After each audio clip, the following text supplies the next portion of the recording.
everybody. Welcome to Crack a Pack Tuesday on the Mana League. I'm John, as always, and we've got ourselves an opened pack of Dragons of Tarkir here. I started recording and realized I had the wrong input, so I was recording off my laptop microphone. So unfortunately, we're going to miss the crinkling of the pack and the opening of the pack, but I've only looked at the first two cards, so we're good on that. So the first card we've got here is Magmatic Chasm, and it's not a great card, It's 1 in a red. Creatures without flying can't block this turn. It sounds good. You think about that awesome time where you've got 7 creatures down and they've got 7, but they're all on the ground. And you play this and you get through for lethal, but there's going to be so many more times where you just don't have lethal. It's not going to be worth it. You're going to die or be significantly damaged on the crackback. This card's just a dead card or a useless card far too often for me to consider taking highly or really at all or playing. Next up, we've got Center Soul. This is 1 and a white for an instant. Target creature you control gains protection from the color of your choice until end of turn, and rebound. It's a fine card. It'll stop removal. It'll knock off pacifism or things like that. It will help you punch through some damage. You get to rebound it, so you can do it again, but it just hasn't been that a high impact for me, and I'm not quite sure why, because I loved God's Willing. God's Willing had Scry on it instead of Rebound, and I think also only cost 1 mana. So maybe that's just a big enough difference to be better than Center Soul, but Center Soul just hasn't really been doing it for me, unfortunately. Coat with Venom has been doing it for me. This is a single black for an instant. Target creature gets +1/+2 and gains Death Touch until end of turn. This typically kills whatever you're worried about and often keeps your creature alive. It's useful on offense, it's useful on defense, it's useful to try to pull a trade out of things. Your opponent thinks they're going to be able to successfully block and they suddenly can't. Just super useful.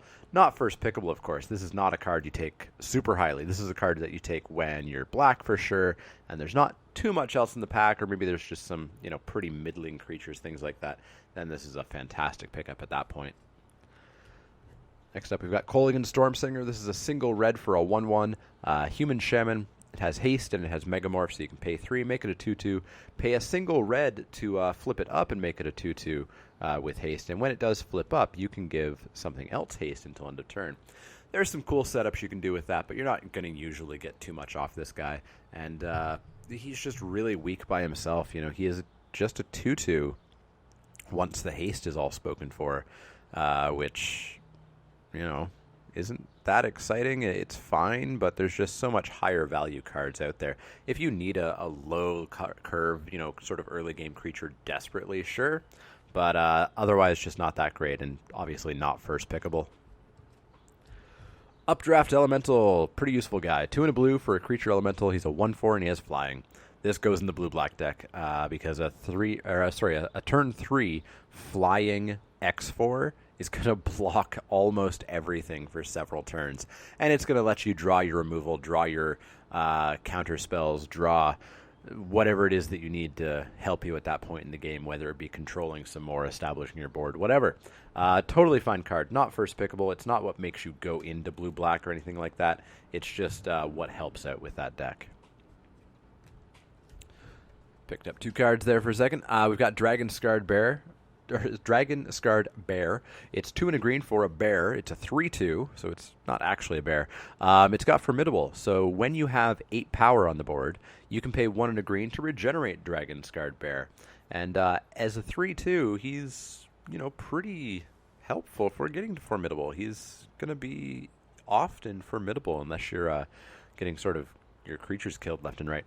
He's a 3/2 for 3, which is totally fine stats. 3/3 for 3 would be better, but he's got the regeneration ability a lot of the time. So he's totally fine. He's ultimately filler. He's ultimately a card that you take when, you need creatures, and he'll make most green decks, I think. But he's just not exciting, and he's not highly pickable either.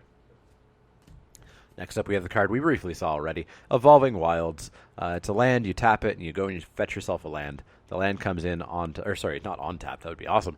The land does come in tapped, however. If you need an Evolving Wilds, you need it. If you want it, you want it. If you don't, you don't. Really good for splashing.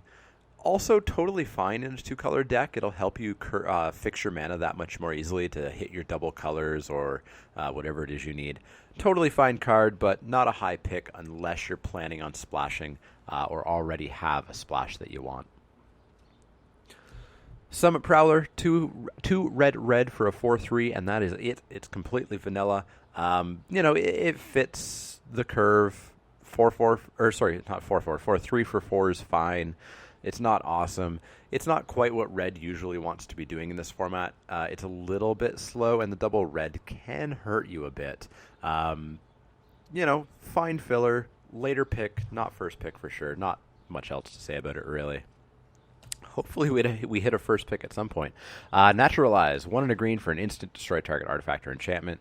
Pure and utter sideboard card. You're going to use this if you see a Citadel Siege, a Palace Siege, whatever. Otherwise, this is going to sit in your sideboard, and you're going to pick this very close to last pick, or, like 3rd, 4th last pick if you're green, and there's literally nothing in the pack for you. Silumgar Butcher, I guess that's first pickable. 4 and a black for a 3/3 with exploit. When Silumgar Butcher exploits a creature, target creature gets -3/-3 until end of turn. Totally fine.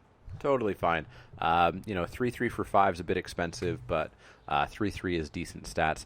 And the fact that you probably are going to kill something definitely helps out with that as well. Next up, we've got Salt Road Ambushers. We're into our uncommons now. 3 and a green for a 3/3. Whenever another permanent you control is turned face up, if it's a creature, put 2 +1/+1 counters on it. So if you're megamorphing, which is going to be the majority of your face-down creatures in this format, that megamorph's actually going to get 3 +1/+1 counters on it, which is pretty solid. And this guy has megamorph as well, so you can morph him down for 3, and then you can pay 3 green, and he's going to flip up and become a 4/4. This guy is sort of built around the morph deck, which doesn't super exist, not remotely as well as it did in Triple Cons or Cons Fate. Or Fate Cons, I guess is the right order. If you can pull it off, this guy does a lot of work in that deck, but you really need to pull it off carefully. Luckily, the cards that he wants aren't overly highly drafted, so you should be able to get them, but you need to get all of them for the deck to really work, I think. It's a risky pick, I think, to go down that route.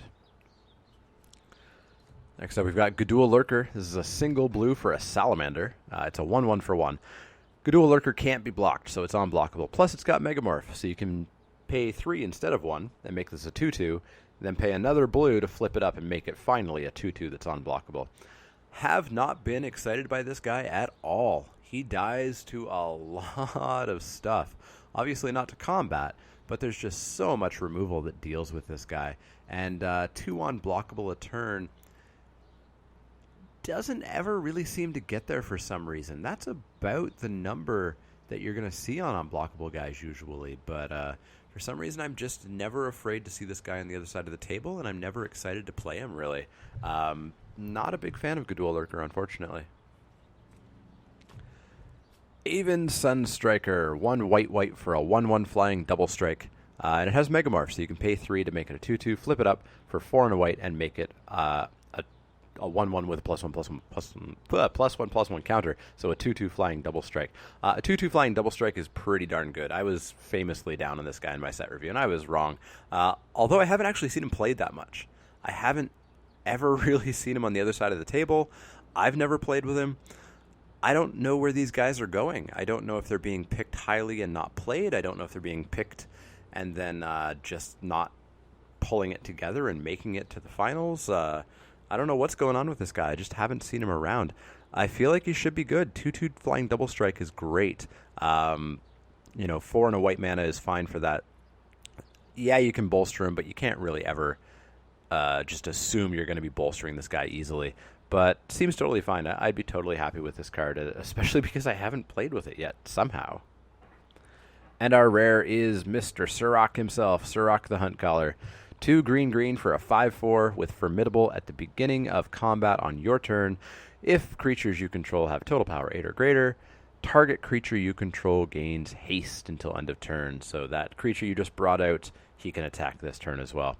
Ciroc's awesome. He's a 5/4 for 4. What more do you want? It's hard to get stats like that all that often. And the fact that you can just make everything on your team hasty if you have a tiny bit of extra power in addition to Ciroc is awesome. Yeah, I'm a big fan of Ciroc. I think he's a solid card.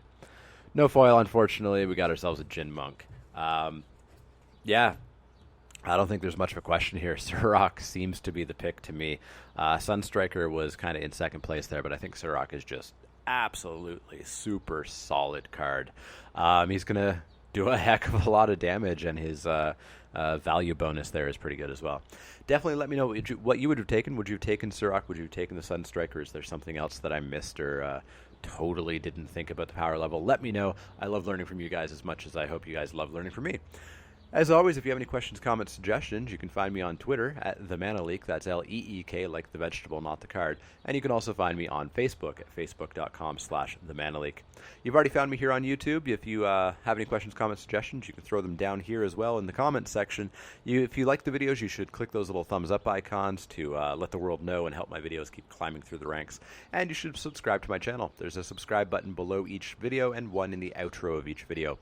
That'll keep you up to date on all the latest Crack-a-Pack Tuesdays, Wacky Wednesdays, Spiky Saturdays, and all the other special videos that pop up here or there.